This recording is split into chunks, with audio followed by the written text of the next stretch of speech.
But first, coffee. Actually, no.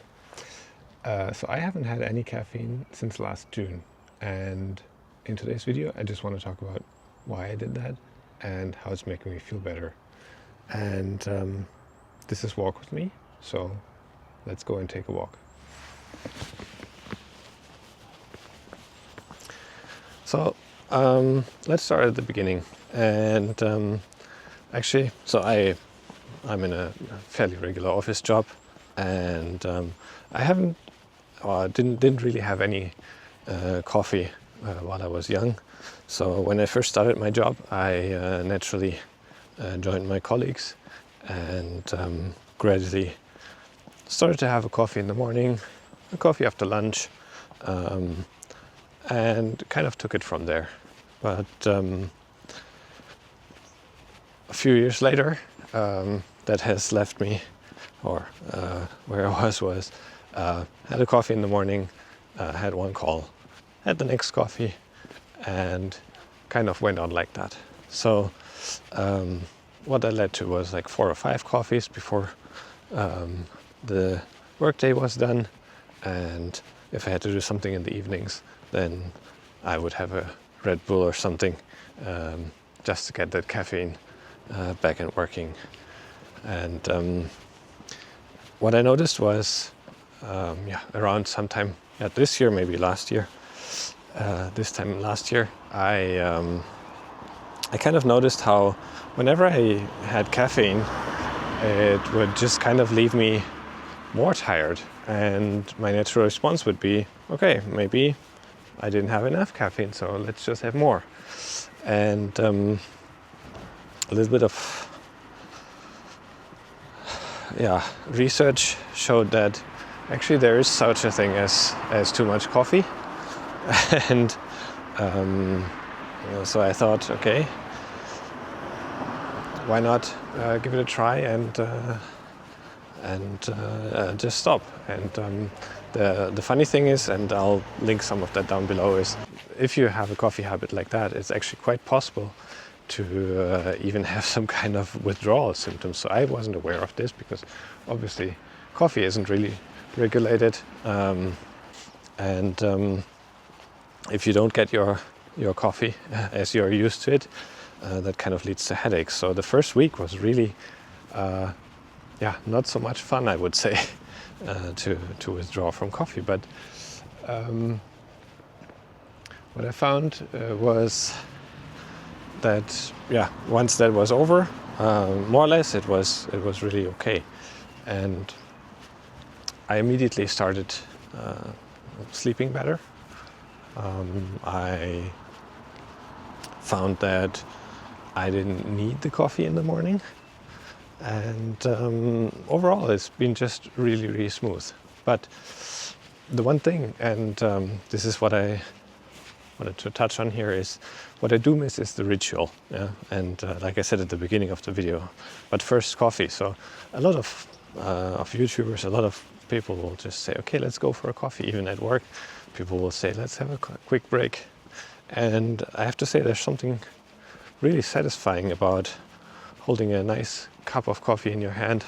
It's warm. Like today, it's a bit cold outside again, so I could really do with a nice hot cup of coffee, and taking a break at work, of course, talking with people. All of that is something that's nice and that adds up. And if you, or in some cases when I would say, well, I don't really have coffee, that would basically just lead to me staying at my desk, working longer, and the other people going on their coffee break. So how to get around something like this? So I have to say that even almost 1 year later now, I haven't really found the perfect solution for it yet. It would be nice if I could say, okay, well, it's pretty easy, just go ahead, do A, B, and C, and that's it. Coffee as a social tool, I would say, is really powerful.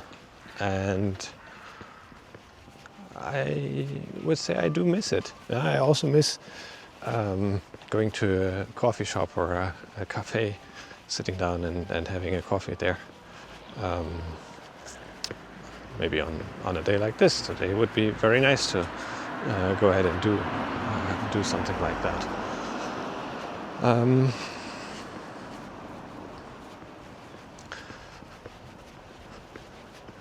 So of course there's substitutes. So one of the first things that I could think of is, okay, just do the similar thing, have a cup of hot cocoa, and obviously it's quite similar. It's also a drink, it's also hot, it's also in the same color, and so from that perspective it works quite well. However, what I do find is it's not as easy to come by.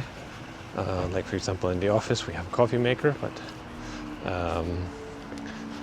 not so much for a hot chocolate. The second thing is it's also just a lot more calories. So if you're being health conscious, and I am a little bit, then of course I don't want to go ahead and just one-to-one replace those 4 to 5 coffees with 4 to 5 hot chocolates, or else I'd look quite different, I guess. So there's that. The other thing is of course tea. For me personally, the issue with tea is that I always forget when I set it, and if I don't set a timer, then it will become bitter, and that's not so nice.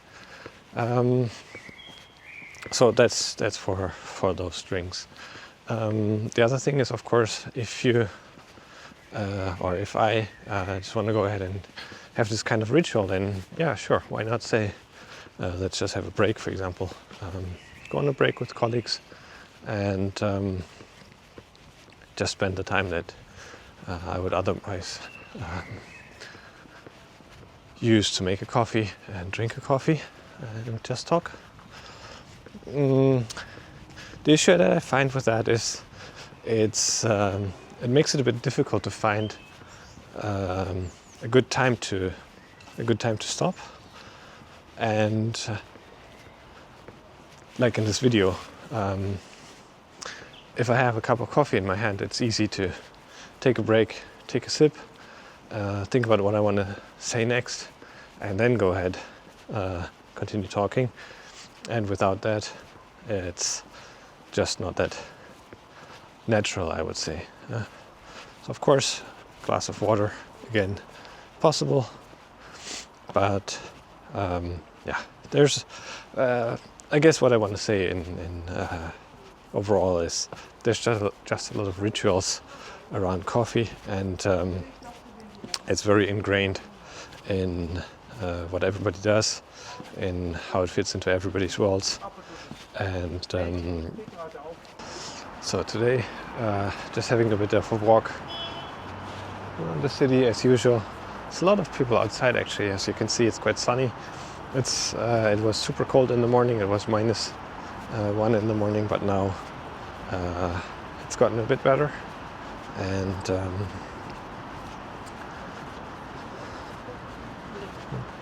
And as it has become more sunny, more people are outside and enjoying the weather, as they should. It's Sunday, of course. In summary, what I wanted to talk about today is that I do miss my coffee breaks. I do miss the taste of coffee, but what I don't miss is feeling tired and exhausted after having too much coffee. And it's just those little things, those rituals that you have that kind of support what I do daily, but at the other hand can creep up and then just hijack the energy that I have for the day. And I think that's a good counterpart to last week's episode, where I was talking about how getting used to something and getting into a rhythm and into a good habit of something can lead to more stable and easier life. But in this case also, of course, some habits can just lead to the exact opposite. And that's what I wanted to explore in this quick video. All right, and we're getting closer to the city center. Guess it should be becoming more crowded, but